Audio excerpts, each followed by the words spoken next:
That's right, kind of like Jordan wearing the 4-5, just in time for the playoffs, and we are going to bring it to you hot and fresh like we are in postseason mode already.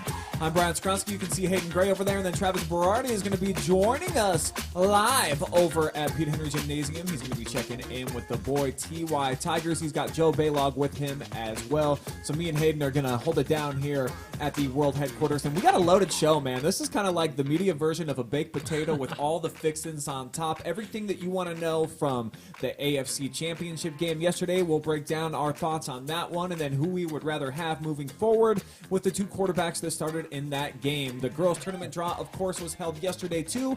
We're going to break down a few of the brackets here in our local area, as well as get you informed with the title races for some of the local boys area leagues and how it's all kind of shaken out here at the end of the season. And also a couple of special guests are coming up with us here today. I'm Brian, that's Hayden over there, and man, it just doesn't it feel good to be back and just yakking again, talking about sports with your boy? It does. You know, we've had these conversations off to the side ourselves and haven't been able to share it over the airwaves, but we're looking forward to being able to bring that back to people. Got a ton of exciting stuff to be talking about. I'm ready to roll, and I know that you are as well. Yeah, no question. This is maybe the most exciting time of year. You got the NFL, of course, heating up. We got the Super Bowl coming really quickly here. We got the high school hoops. That's about to be in tournament play. The NBA, we're getting close to the All-Star break. So this really is, as we're getting closer and closer to March, and I think when everything really starts coming together for basketball. But right now, there's a lot to like about what we have to talk about. There is. It's one of those times we get that way towards the end of football season. Now we're starting to get to that stage in basketball season where the excitement of it being brand new is over and the excitement of a brand new postseason coming up here soon. Guest for our first guest back here in 2023. We have got Farmer Gronk himself. That's right. The pride of Lexington, Ohio turned Ohio State tight end. Cade Stover is joining us right now from Buckeye Land. How's everything going down there for you, buddy? What's up, guys? Everything's good, man. Just living life down here. Yeah, glad that you could join us. And I love the nickname Farmer Gronk. Where did that come from, and do you like it? I don't really know. I think somebody on Twitter said it one time and it kind of grew a lot of traction with it there. So basically, stuff was just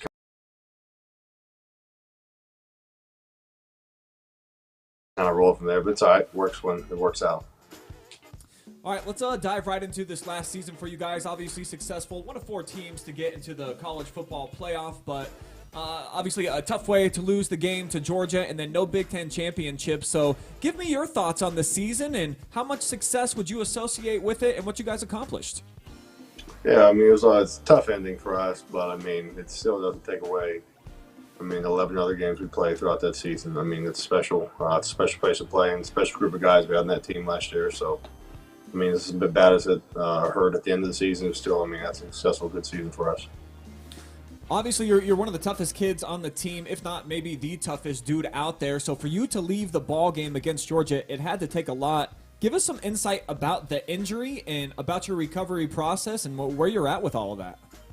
Yeah, I broke my L1 and L2 transverse processes, which is basically not on the spine, but like little bone thingy hanging off the spine, kind of. So basically, no surgery required. It'll heal up 100% fine. I'm running back 100%, like 95% right now. So it's healed up well, like with 4.5 week mark as far as recovery wise right now. So a couple more weeks, I'll be good back doing everything else I need to do.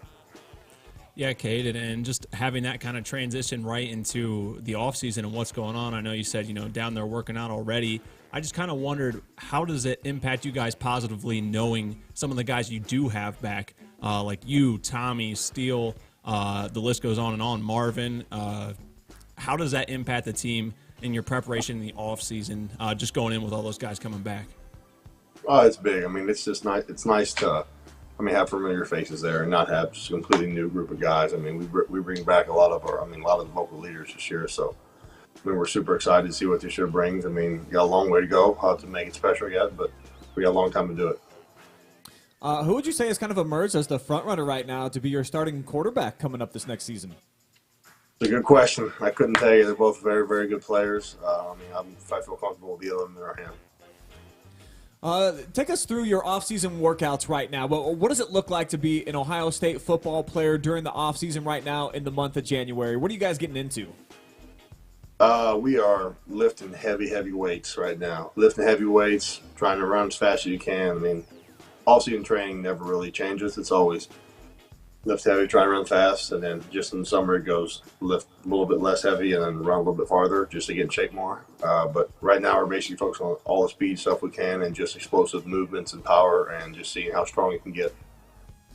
You were always a big dude when you were at Lexington, but when I saw you your freshman year and you came back for a basketball game, I mean, you had put on a ton of weight. So the weightlifting, obviously, it's working out there. What about the nutrition and what they're having you do right now? Like, what kind of a calorie intake are you having to carb up on a day-to-day basis right now? Yeah, I mean, so when I first got here, I was like 225, 230-ish, and right now I'm like 258, 260.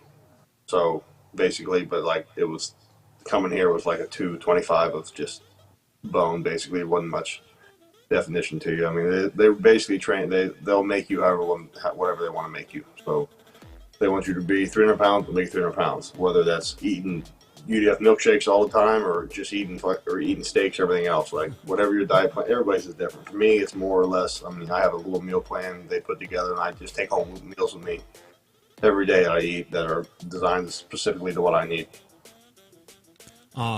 It's kind of related to some of your nutrition and your workout plan, and I was just kind of curious. The last few seasons have had a chance to cover Big Walnut when they've taken on Massillon here in town, and it got me thinking, have you ever had a workout session with your cousin Garrett, who I know just obviously recently committed to Ohio State? You guys ever get together for a workout or a lift? No, we've never actually like physically sat down and worked out. He was always, I mean, when I was in high school, he was always in like 6th and 7th grade, kind of the age where like it wasn't like you're not old enough, you have to work out. But now, like I wish he was 1 year older. I was 1 year younger, so we could play 1 year together. But yeah, he'll do great things wherever without me there, so he'll be fun. Were you a decent part of the cog that helped get him out there to Columbus to be a part of the Buckeyes? I had nothing to do with it. He was. I mean, that's his decision. I told him. I mean, that's your. I mean, if you have any questions, anything else, just ask me. I'm not gonna lie to you, but I mean, that's his decision, and I mean, he has to be happy with what he makes right there, and we can't. I mean, you can't influence that. Well, tell me about some of your influences to come back to Ohio State for a 5th season. What were some of the big factors that played into that for you? Lifelong. Like at this point, you got to really base your decisions off what is logically right, not so much emotionally right. I love this place. I love playing here, so I had no trouble coming back one more year. That's for sure. But basically, you have an end goal in mind, and that's for me. It's to farm one day and be able to farm and tell my pops and my mom, like, hey, man, like, we're just farming one day. You guys just got to worry about farming. Like, no other job, nothing else. So basically, it came down to what's going to get me there quickest and what's the best option is to get me there and stay there the longest. So that came back to staying one more year. Yeah, it's so cool that you're still involved out there at Stover Farms and a really big part of it. But big season, of course, last year at the tight end position. And if you have another monster one, I imagine you're going to start hearing a little bit of hype about your prospect as a guy that can move on to the next level and play in the NFL. Is that something that you're giving much thought to at this point? Yeah, I mean, this year I was projected like 4th round pick. So, I mean, of course, just to even have an opportunity to be able to look and say, hey, there's a potential to go to the NFL is cool, especially coming like for where you come from. Like you don't see that very often. And just coming back, I think there's a lot of things I can enhance and make better. So I'm excited to work on that and hone in on some stuff that were my weak points last year and see if I can become the most complete tight end in the country this year. So would you say that's the ultimate goal at this point is to try to pursue playing at the next level for as long as you can, if that becomes the case? Oh, yeah. That's always been the goal. Play at next level as long as you can, come back and buy your farm. All right, man, before we let you go, your alma mater here in Lexington, they're having the best basketball season they've had since you were there, and you made that awesome run all the way to the Final Four. So have you had a chance to check in much on the purple and gold and seen what they've been up to? Yeah, I talked to Hammy, Scott Hamilton, and Doc, the coaches over there, once every 2 weeks or once a week at that point. Those guys are like family to me. And I got up to one game before we left for Georgia to go play in the Peach Bowl, and I mean it was exciting. I mean it's an exciting team. I'm excited to see what they can do. And the rumor floating around is that you're actually the best basketball player on the Ohio State football team. Is there truth to that rumor? Would you say that you're the top hooper out there? I think so. I mean, I'm not going to bet against myself in that aspect, but I mean, we got a lot of good players. But yeah, I mean, I like to throw myself up there. Who else would give me like the top 3 basketball athletes on the team? Who would you identify those being? JT's good. DeWan was really good. And CJ was a good player. CJ could shoot the lights out. They were good. But I mean, if we're comparing all around skills, I mean, I think they're betting on me. Oh my God, always betting on you, Cade. But what about maybe the bottom of the barrel? Who thinks they can hoop, but they're kind of more a football player? Everybody else that everybody will say they can hoop, and then once you get out there, you're like, holy moly, you've never even touched a basketball. That's awesome, man. And hey, just one more question for you. I seen that your sister got into coaching here locally. How cool is that to see you know her getting involved after playing at the college level and wanting to be back here in her hometown and participate in that fashion? Yeah, I mean that was super cool, especially with my little sister playing on the freshman varsity team. Like, Gabby's got such a easy personality to follow and get behind. She is just very charismatic, like super energetic, and just very good with people. So I mean, I think if she wanted to make a career out of it somewhere even higher level, I think she could really do it. I think really whatever she wants to do, though she thinks she's lost in life sometimes, whatever she's going to do, she'll be good at it because she's that's a personality that people can, like, everybody wants to be around.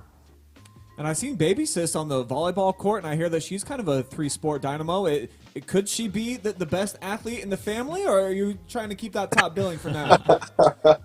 We'll see. She's very athletic, super talented, very good volleyball player. Hoops, we got a little work to do, but she's very good, super good rebounder, just so athletic. I wish we had a rugby team because I think that's what she'd be the best at. She's aggressive as hell, so. All right, yeah, I'm sure that you and Gabby will keep working with her and get her to, if not the top of the mountaintop in the Stover family, really close. So, hey, man, appreciate the time. I know that you got a lot going on out there. Keep getting yoked up, and we look forward to seeing a lot more success from you on the gridiron coming up in the spring and fall. Appreciate you guys. Thanks for having me on. Yeah, thanks, Cade. Yep. I mean, the dude said that he's got about a 4th-round NFL projection on him right now after the season he just had, Hayden, and he alluded to it. How many guys do you see come from our area that are considered to be of NFL caliber? Not very many, so this is kind of rare. And Cade, even though he talked a lot about farming and can't wait to get to that, if he can get into the NFL, I mean, what a great story we have here. Mr. Football from Lexington going on to the league. No, absolutely. He nailed it by saying you don't see that a lot from around here. Of course, you have names of other guys that are doing good things at the next level, but when he told us about that, I hadn't looked too far into where he was being projected had he declared for the draft, but he's definitely worthy of where he was projected. And like he said, if he continues to work on some of the things that he considers to be weak points, I definitely think that he could have a future just with his toughness and grit. The kid screams NFL tight end.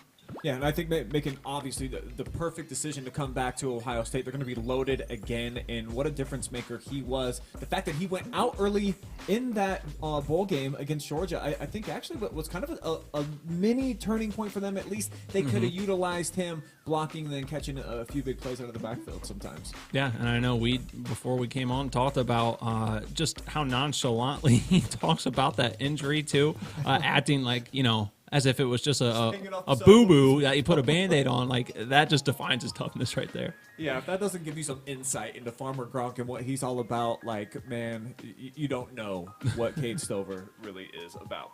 All right, let's move on. And speaking of the NFL, dude, yesterday, Championship Sunday, we got a dandy of a game in the late one, the AFC title game, and I think that we all kind of anticipated that. Every time it seems like Joe Burrow and Mahomes go head-to-head, it ends with a game-winning field goal or something clutch at the end, and that's exactly what we got with the Chiefs winning 23-20. So Mahomes now, he's moving on to his third Super Bowl appearance in the last 5 seasons. Joe Burrow is going home, but he's been to the AFC title game a couple of times. Those aren't really the storylines that you're thinking about, though. Hayden, what do you think stuck with you most about what you watched last night? What stuck with me most, and it's kind of disappointing because I wanted it to be more about this matchup that we had, which for our sake is not going to be going anywhere for a while, I would say. You know, this is that next kind of great rivalry that we have between two top-tier quarterbacks. But what stuck with me the most was just the officiating of the game. Now, I don't have a contender in the race, so I'm not really rooting more for Cincinnati or Kansas City.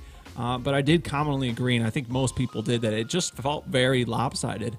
A lot of those calls seemed anti-Cincinnati, and that does not take away, though, and I think we can all agree, that last penalty, clearly a penalty, justifiable that it was called, and more than one play decides your fate to win that game. So I'm not saying that last late hit absolutely ruined Cincinnati's chances, but just overall, the officiating just felt very off. It had to be very frustrating to be Zach Taylor, and it's just annoying that you have to be thinking more about it, because I was getting there. I was sitting down ready, getting comfortable for overtime. You know, I was looking forward to it. I think we all were. And I just think it's disappointing that is demanding as much of my attention as the great battle that we did see. I think, the boneheaded play, Joseph Asaya, I believe is the guy's name, who made the hit on Patrick Mahomes. 2 feet on the chalk, buddy. And he knows it. And he knew it. He's going to be thinking about this for a long time, so there's no need to beat him up. But there were a couple of occasions in the game, like you said, where it felt like we saw things like we've never seen before. It was almost like that Colorado-Nebraska game from way back in the 90s where they got the 5th down and they ended up winning on that. They got to go 2 third downs in a row. Now, granted, they didn't end up converting and turning that into any points, but it felt weird. And you talked about Coach Taylor and how he should be feeling today. He was livid on the sideline, and there's no question why he shouldn't be. So, as a Browns fan, and you can say what you want about us and our team, but we get hosed quite a bit where the statistics just say that the league's apologizing to us more than any other team. So I know what it feels like, and Bengals fans, I think, should feel like a little crappy about how things kind of transpired yesterday, because who knows how the game turns out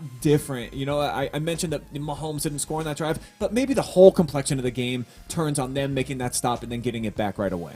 Well, and the one pretty lengthy punt return, they did show that there was a block in the back on the Chiefs, so that could have a turn of events. Sure. And the other one, now I need to see it again.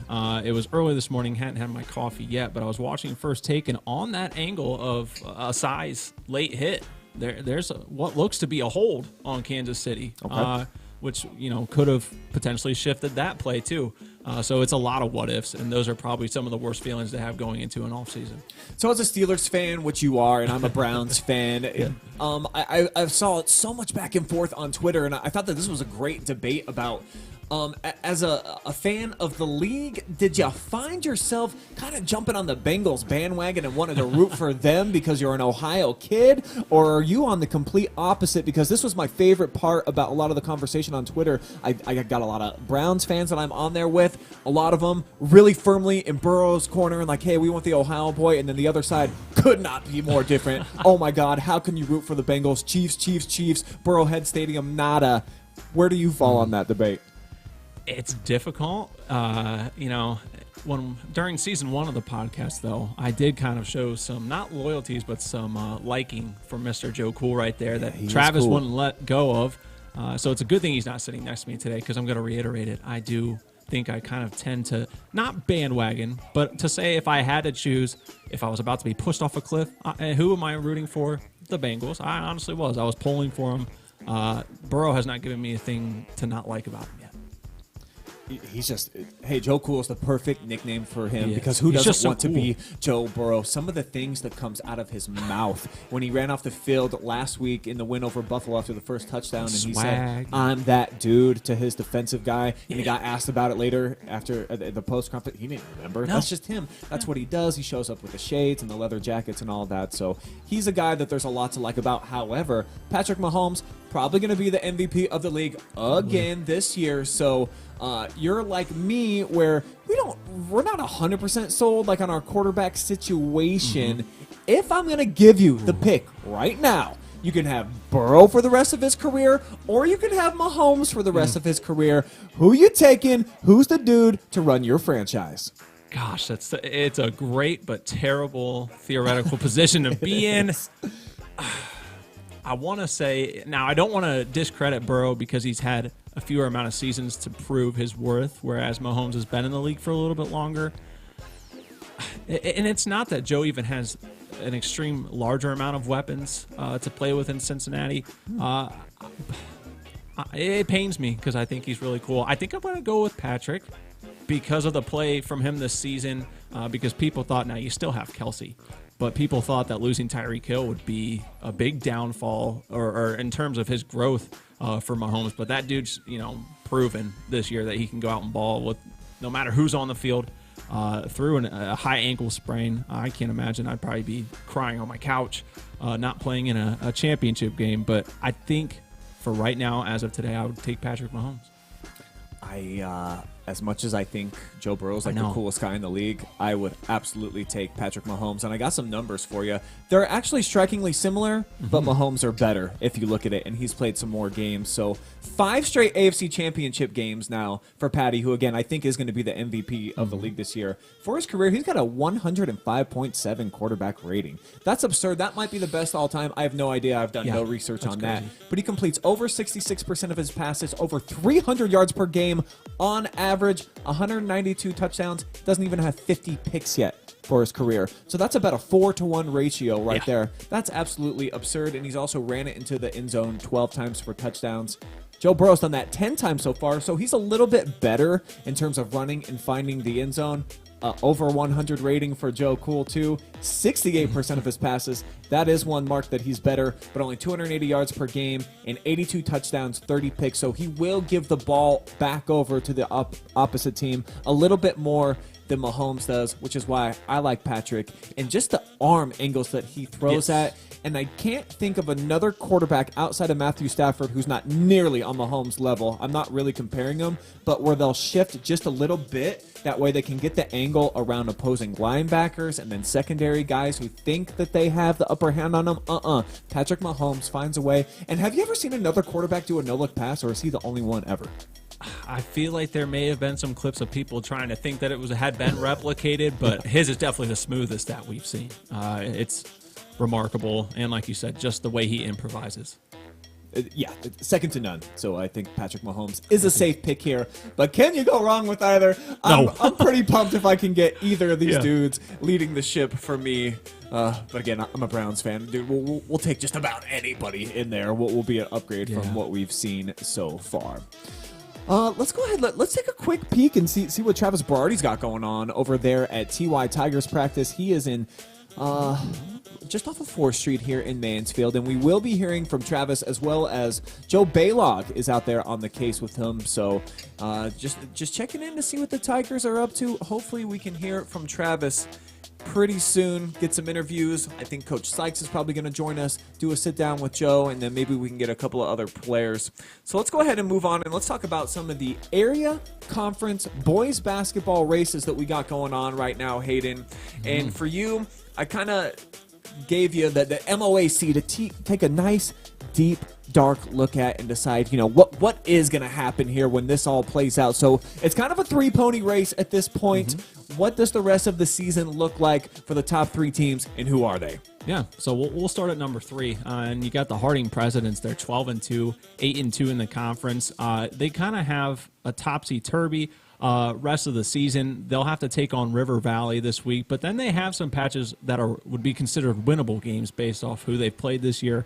They'll take on Clear Fork on the road, Mount Vernon, Ontario, and then Pleasant. But it should be noted those last 4 games are road games, so anytime you go play in a hostile environment, it's never a give me. So the best case scenario, if they win out everything, they'd go 17-2 overall and 12-2. Their worst possible record would be 12-7 and 8-6. So that's a team we've seen one time this year when they took on Upper Sandusky. They're fast, athletic guys. But right above them, River Valley, they're 12-4, 8-1 this year. And they've kind of been bouncing back and forth in that top spot with Shelby. Their rest of the season, they'll be on the road at Harding, and then at home against Shelby, at Highland versus Centerburg, and then at Galleon. Best case scenario for them, 17-4, 12-1. In the worst case scenario, 12-9, 8-5. So, a lot of attention being placed on the Vikings as well. They're having great seasons, both on the boys and girls side.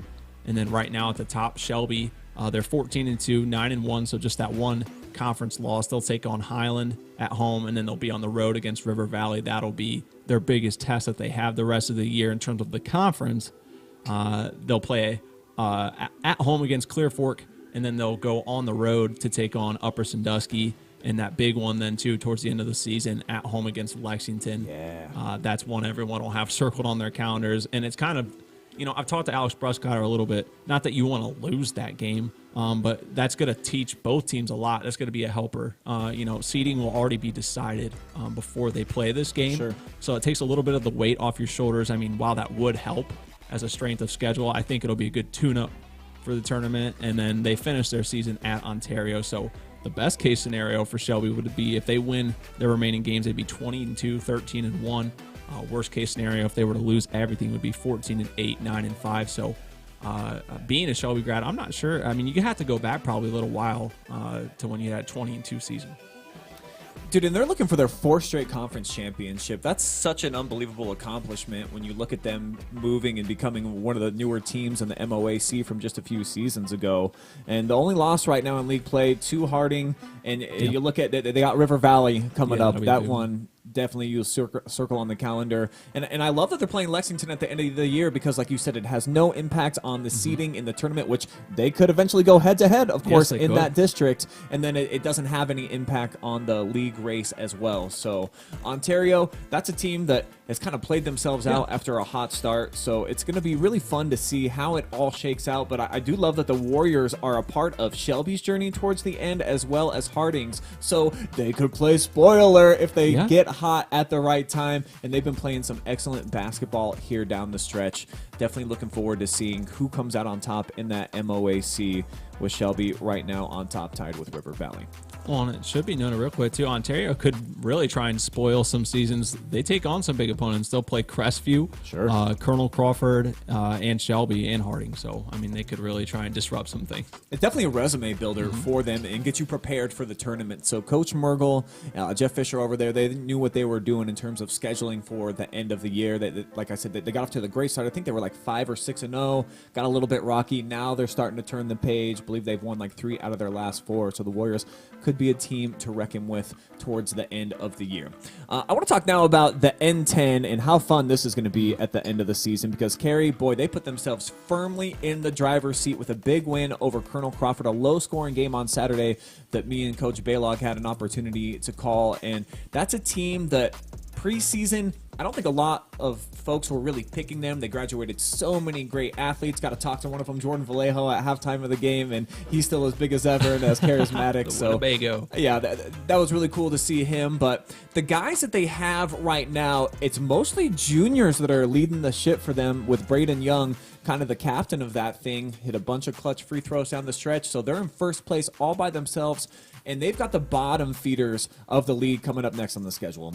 They got to play Bucyrus, Buckeye Central, and Upper Sandusky all in order before they welcome in Mohawk for the last game in the Northern 10. And you look at a little bit tougher journey for the Warriors. They got Winford, Seneca East, and Crawford before they get to Cary. So can they survive and make it almost a winner-take-all type of situation in that final weekend of the regular season? I know us in Media Land and here at the OH.Report, we're kind of rooting for that. We love games like that in situations where who's going to step up, have the better game plan, which athletes are going to bring it when all the chips are on the table and then they're pushed into the middle. But kind of the situation right now, Colonel Crawford, they're out of it. They've got 3 losses to the 2-time defending champions that were undefeated the last 2 regular seasons. They would need a lot of help, but they can play spoiler too, the chance that they get against Mohawk. And for Cary, you fully expect them, unless they have a big lapse, to be heading into that final game with just 1 loss on their resume and a chance to get their first ever N10 championship. That would be spectacular. Like you said, we always root for that because it gives us the best coverage. And I think the best basketball gets played in those situations, though. That's why you look forward to these matchups at the end of the year. Even if they don't have conference significance, but man, it just makes it all the more sweet when they do. Such well-coached teams. I haven't seen Carey yet in person, but just taking a look on our games of what they've done. And it's also been really fun to watch Mohawk play. These are teams that they have all the, they have shooting, they have hustle, they have speed, and they have height, and it would be a great matchup if it comes down to that. But regardless, these are two teams that still are going to put some damage in the tournament too.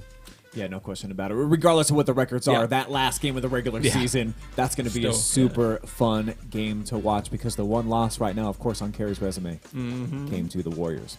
All right, we're going to break down one more league for you guys, and let's talk about the OCC, where I think there's really only two teams that kind of have a shot right now, and then Travis, who's out at Tygers practice, they would need a bunch of help here down the stretch. But let's talk about New Philadelphia, who shook things up with the win last week at Lexington. To keep the window just slightly ajar there, the Minutemen just have one loss right now in the OCC race. But you look at them down the stretch, they've got Mount Vernon, at Worcester, and then at Mansfield Senior left. So those are three tough games for the Minutemen, while the Quakers, they have Worcester and Ashland remaining. They've won 10 in a row. So those are the two teams that you're really looking at, Hayden, that have a shot here at this thing, with the Tigers a little bit out of the picture.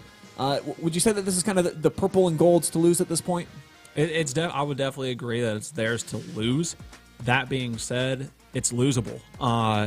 They are a phenomenal team.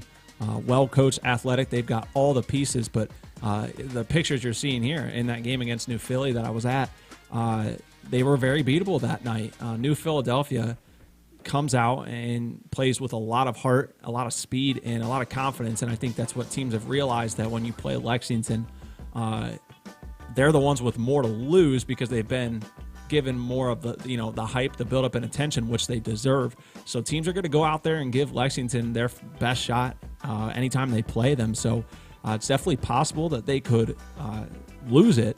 But I think that if they really tighten down and play how they can and use their strengths, really lean on that leadership, I think they give themselves a good chance. But New Philly can definitely be around there at the end of the year because Worcester and Ashland are not give-me's. Those are both teams that play really hard. Ashland, I think, didn't really come up to their full expectation, but they play really hard. So those aren't give-me games, but I think that it's Lexington's to lose. Yeah, I would totally agree. And they're having such a phenomenal season, 14-2, and they are going to test themselves big time down the stretch. They've got some huge games, including heading to Ottawa Glandorf. So definitely look for that one to kind of be a great barometer when they get into the Division II tournament in the district. All right, for a little bit more on one of those teams that we were just talking about in the OCC, we're going to welcome in Travis Berardi, who's out at Pete Henry Gymnasium, hanging with the Tigers. So, Trav, what's it looking like out there with Coach Sykes and the boys? What are you seeing so far? Well, boys, Mansfield Senior going hard at it right now. It's their Monday practice, so they're doing a lot of running, a lot of band running as well, and going over some plays right now. They believe that, their 6 losses were against teams that they could have beaten. They had a tough one against Lexington here this past weekend. Only at 3 losses, too. They get a little bit of help. They still play Lexington, so that's a game they can catch up on. But these TY Tigers believe they can still do something in the OCC, and not only that, get a high seed in their district and maybe make a run unlike what they've been able to do the last couple of years, a couple early outs, a district semifinal appearance, things like that. But they believe they have what it takes to go up against the best in the conference and in the district. And for the Tigers, this is no ordinary week, Travis. This is Madison Ram Week. How many times have you heard that brought up so far? You've been over there for about an hour. Is that a point of emphasis already on a Monday? Well, the point of emphasis here also is free throws. They believe, they hit their free throws down the stretch. They have a couple more wins under the belt, and they're probably sitting right there with Lexington in the lead. If you see this little dot down here, I'm pointing at that, Joe Balogh. He's been looking at them as well. We're going to have a few things, Coach Sykes with Lala Owens, and then he's actually breaking down some of the things they're doing as well. So we'll have that in the Joe shows to come. But this team, free throws, that's a point of emphasis right now. If they can hit their free throws down the stretch, maybe they'll win some games and change things around. But yes, it's Madison week. and they're going up against a tough Madison squad. You got Jaden Jeffries, one of the leading scorers here in the area. A tough test, and you throw records out when it's the city game, right? Yeah, I think no question. And if there was ever a game not to overlook, it would be the Madison game. However, on Saturday, they're going to be playing the #1 team right now in the Martin RPI in their district, Travis. So has there been any mention of Sandusky just yet to kick off the week here? I haven't heard anything with that specific name, but, they're going hard at it here on a Monday. They got a couple days before they go up against them, but they want to go 110% in practice to get prepared for one of the highest scoring teams in the state in Sandusky. That's a powerhouse there. But, TY, they get that defense going. You never know what could happen with this team because they can put some points on the board as well. So you got a chance to talk to Lala and then also Coach Sykes. How is this team feeling about their season at this point, aside from the fact that they felt like the games that they have lost have been winnable? What would you say that they said that they've liked so far about this team in this season? Well, we haven't talked to them yet. They actually got started with practice early, so we're getting that at the end of practice. But just looking at what they've been going through, hearing what the coaches are saying is just they have the pieces to compete with anybody on their schedule. Even the Sanduskys, even the Lexingtons, the New Philadelphias, the teams they lost to, they believe that they can compete with anybody. You see that all the time with Mansfield senior basketball the last couple of years. They want to go up against anybody because they know they compete with them if they give their best.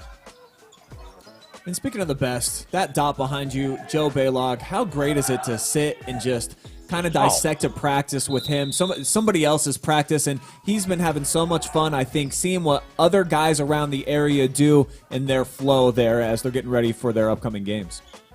Oh, absolutely. I've learned so much with him over the past, 3/4 of a basketball season, calling games with him, sitting in just with practices, picking his brains. They were going over inbounds plays. I said, Joe, how many inbounds plays did you have in Ontario? And he actually broke down each play to me and things like that. And he said, see, that's what they're running. They're doing this and not this and that. But I've learned a lot more about basketball despite playing the game for so long. Not playing it great, but still playing it and knowing a little bit about it. But Joe's just heightened my learning for the game of basketball.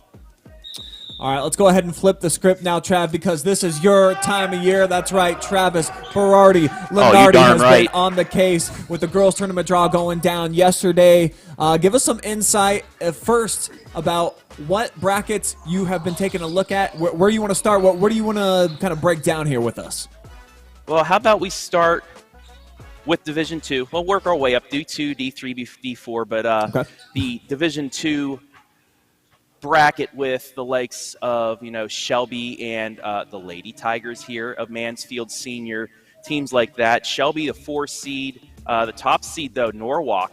They're a team, them and Bellevue fighting for conference championships. Kind of surprised that Bellevue didn't get the top seed, but Norwalk did, and that's who the winner of City Game Part 3. Madison and Mansfield Senior. There was a 2-point game. Hayden was there doing a highlight of that one, but it'll be interesting to see who wins that. And then another interesting game in a sectional semi, it's Lexington and Shelby. Lexington always seems to give Shelby fits in the tournament. A few years ago when Shelby wanted to make a run, Lexington took them to overtime in a sectional semi and almost, ruined their season before it even got started in the tournament. But looking at that, Mansfield Senior, this is a year that they were pointing at making a run. Well, right off the bat, you get a rival and then the top seed. So we'll see what they can do with that. Go to the top of the bracket, Bellevue. They might have a good path to at least a district semi where they take on either Perkins or Clyde. And then on the other side, Shelby. It's looking like the Whippets and the Lady Tigers wanted to avoid Bellevue for at least the first part of this bracket and get to a district championship to take them on. But it's an interesting one, the way that Shelby and Mansfield Senior avoided Bellevue. Yeah, and I see Ontario, too. I mean, they're just coming off a big win over Pleasant at home, and it's a team that I think has quite a few good athletes on it, so I wouldn't just put Bellevue into the district round just yet. Got to get through those Lady Warriors. And, Hayden, you've probably seen the Shelby Lady Whippets more than anybody here on the OH.Report crew so far this season. What's your thoughts on Coach Natalie electing not to take the first round bye and testing themselves against Lexington and then having to earn it again in a matchup with Port Clinton? I like it a lot. I think that that's kind of just the expectation that they've set over the last few years there now, is that they, as much as an honor as it is to have that option, I think that they're confident to just go out there and really get right into it, not push it off any farther.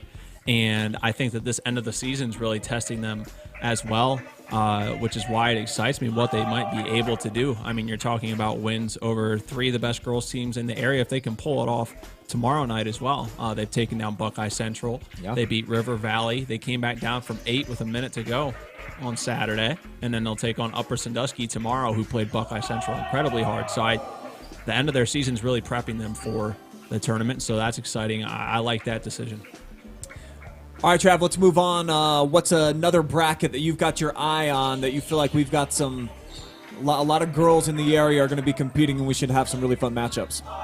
Well, Hayden just mentioned Upper Sandusky. Let's look at the Division III Shelby district, where Upper Sandusky, they took the bye. They're the 2 seed, the 1 seed. Margaretta, they're going to play Gallion and Crestview, so everybody wanted to avoid Margaretta in the first 2 rounds, but I like what Colonel Crawford did. They faced Margaretta the last 2 district semifinals, really put up a tough test against them. They have one of the best defenses in the area. They're going to possibly go up against Margaretta once again in a district semifinal, but they got to get by either Western Reserve or Winford. How about that, having a Winford-Colonel Crawford rematch once again in a sectional championship? And then we look at the top of the bracket, Upper Sandusky, the 2 seed, but the Clear Fork Lady Colts, head coach Scott Sellers decided we're not going to go take the bye. We're going to play a sectional semi that allowed Huron to get the bye. It was going to be flip-flop no matter what. Huron would have taken that spot, but Clear Fork taking on Edison, and then Huron, and then possibly a really good matchup, I think, between Clear Fork and Upper Sandusky in a district semi. You have Clear Fork, Upper Sandusky, Colonel Crawford, and Margaretta in a district. That's going to be some fun basketball to be played at Shelby. There's a lot of good-looking teams out there. Hayden, as you kind of break this down in your own mind and you're seeing some of the pieces and parts coming together, do you see a most likely championship matchup? What would be your pick here? I definitely agree. I like Upper Sandusky to come out of the top. I think the bottom is definitely more intriguing. The path to get there, those games to get there, I don't think will be as easy because in a matchup that would intrigue me is assuming Clear Fork gets past Gallion. Crestview at an 11 seed, I really don't want people to doubt them. I know they haven't had the prettiest season, but they are tough. That's not a give-me game with a 1 versus an 11, and then like you alluded to, Trav, could have a possible win for Colonel Crawford. So I think the bottom half, it's not safe to assume that just the 1 or 3 seed make it there. I think you could see a higher seed make it to the end. I got Clear Fork Margaretta for a district championship game. I don't know what Scott Sellers is going to think about you taking Upper Sandusky, but no, Upper Sandusky with Valoria Stowers and Cadence Isles, really 2 really good players in the Northern 10. The top 4 seeds, it's anybody's in the top 4, maybe even the 5th with Huron. And like you said, you get an upset with the Crestview Lady Cougars. You know, they could put up some points when they want to as well. So it's going to be fun. Lady Colts don't got anybody that can match up with Cadence Isles. I'm booking the Rams too into that championship game, but I kind of like that semifinal matchup between them and Clear Fork for those 2 teams to advance. All right, Trav, we got one more bracket to take a look at. What do you want to see? The defending regional champion Buckeye Central Buckettes, Division IV Willard District. They are the top seed. In the Martin RPI, they were up by a full point, which is a lot when it comes to the RPI. Danbury, the 2. Buckeye Central gets the winner of Crestline and St. Paul, the 10 and 11 seeds. And then you go to the top of the bracket. Let me get on this B-Mix call, I got my picture in the way. There we go. Monroeville and St. Mary's Central Catholic will take the winner. We'll go to Danbury. But I like the little bracket right below that. Mansfield Christian, Seneca East, and then New London.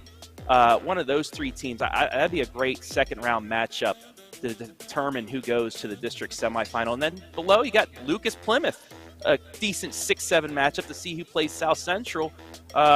Can Shelby Grover lead the Lady Cubs to a sectional championship by herself? That's the question. And that's the problem for them, is that getting a secondary score, and then, man, forget even getting a third girl that's able to step up. So I thought perhaps at the beginning of the season with Grover out of the lineup with the injury, they would have some other girls that would develop and get a little bit more killer instinct. Hasn't been the case all the time for them, so that will be interesting to see what the Cubs do in this. And I think maybe a dark horse for me to try to make a run and get close to maybe even a district semifinal or the championship. How about Mansfield Christian? I know that they had Anna with an N or A that wasn't able to play this year. Anna Sparks, she moved out of town, but they've got a couple other girls in the mix, I think, that are doing some things. So I wouldn't just put Buckeye Central into the regional just yet, Hayden. I'm pumping the brakes on that. I'm saying book Chuck City, book whatever hotels and travel plans they need to right now. No disrespect to any other teams. And, I think that this is the one that I could fall asleep the most peacefully to at night with my decision. A lot of respect to some of the other teams. South Central in there at a 5 seed. They're athletic. They can, put you on the ropes as well with some of their perimeter shooting, but just thinking back to last year, I really think the Buckets, Coach Abram Capel is going to have them ready to run through this bracket. Travis, do you feel like in this Division IV district that Kate Cecil's the best individual player, or would you give the nod to someone like a Grover or maybe a different team? I'd have to hand it to Cecil. Grover is going to be a close second if she's 100% and healthy, but Kate Cecil can change a game like that, and she has the pieces around her as well. I mean, she's one of the leaders in assists. Shelby just doesn't have that number 2 player like we said, but Buckeye Central, we've said this all season. They've lost 2 of the best players in school history, yet they have a lot returning from that state Final Four team that believed they could have won a state championship. Just a tough second half last year against Waterford, but they want to get back there. And talking with Coach Capel, he believes that they can get out of their district, and then it's just up to the regional opponents. It might be the same regional opponents they saw last year. They think they can match up with them, except, they think they would get a tough test against Richmond Heights, who is the number 1 team according to Martin RPI in that region. But they believe that, they have the pieces together, they've worked together, they filled in what they lost from last year, and they think they can make a run. It's definitely going to be a lot of fun. I can't wait to get the brackets for the boys and to see where a team like Mansfield Senior figures into that Division II district. They're going to be like a 5 seed or something with the great season that they've had. That's going to be a lot of fun to try to break down and make some sense of some of the matchups there and how that's all going to shake out. Oh, yeah, and I think in that district there's 7, maybe 8 teams that could make some noise in there. That's going to be a fun one. But, hey, Coach Balogh's yelling for me. I don't want to have to run laps for him, so I got to get back to work. He's got Lala Owens down there for the round of the arena that we'll be seeing on Wednesday. But, gentlemen, it's fun to be back here on the podcast. I know you just love having me back as well, but I'm gonna get back to work here for you boys. Wow, and we almost went a full episode without West Virginia being mentioned, but I seen the shirt that he's wearing. Big win on Saturday, baby. So I'm going to get it in there. All right, appreciate the time, Trav. Don't make a Hall of Famer wait, buddy. Yeah. Get down there as quick as possible. And you should probably run laps anyway. So the West Virginia shirt's not fitting as smooth as it used to. And don't forget the sugar, Travis. I'm just going to, I'll see you guys later. All right, we'll see you, Trav.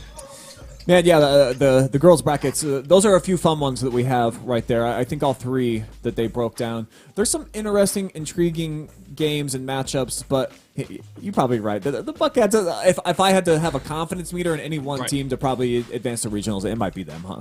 Yeah. I just watching the way they play, and like Travis mentioned, they lose 2 of the best girls athletes in the area last year with Emily and Claudia, and they look really, really solid again this year. A lot of girls have stepped up. That being said, it's going to be tough. We're not going to think about next year yet, so we're going to think about this year, and I know that they're going to be ready to go. Hey, let's think about this week real quick before we wrap things up, Hayden, and talk about some of the top games that we have coming. I know tomorrow night you've got a really fun game, Shelby at Upper Sandusky. Give me a quick preview about what we're about to see with the Whippets on a nice win streak coming in to take on the Lady Rams. Well, it's going to be very similar to when I was kind of scouting Shelby versus Buckeye Central. It's two teams that like to push the tempo. They like to go quick, and they like to look for those three-point shots. Another great battle between point guards with Grace Walton and Demi Hip. And then you have Audie Albert probably maybe being guarded by Leah Kinley, or maybe, it would be a little bit of a mismatch, but Cadence Isles. But they do have some size with Reiser and Booker for Shelby, too. So I think these are two teams that really match up pretty solidly across the board, and I think it'll be anybody's game. So I'm really excited. That's a really exciting game that's going to be going down tomorrow night, and probably the one that I'm most intrigued to see Friday night, the city game. I'm going to be over there at Pete Henry Gymnasium seeing the Madison Rams come into their place, and it was a good game the first time, decided by single digits. Does Jaden Jeffries and company have enough to go on the road and slay the Tygers, who have had a little bit of a bumpy here last couple of weeks? That'll definitely be fun. And then Lucas at Willard on Saturday. I mean, these are two teams, a Division III and a Division IV. You want to talk about trying to make one last mark on your resume before you get into the tournament draw the following day, Hayden. That one's about as good as it gets. It is. It really feels like you get some of these great non-conference games that come down the stretch like this. Getting to see the Toms brothers going off against Max Dawson in one of the area's best arenas to take in a basketball game. So no complaints about that one. All right, guys, that's going to wrap up our first episode of Season 2 here on the OH.Report video podcast, and we got a ton more to come. Every Monday, we're going to try to kick things off live right about at 4 o'clock. So after a great week here on the OH.Report, lots of live streams and highlights are coming your way. We'll see you right here, same bat channel, same bat time, next Monday. Till then.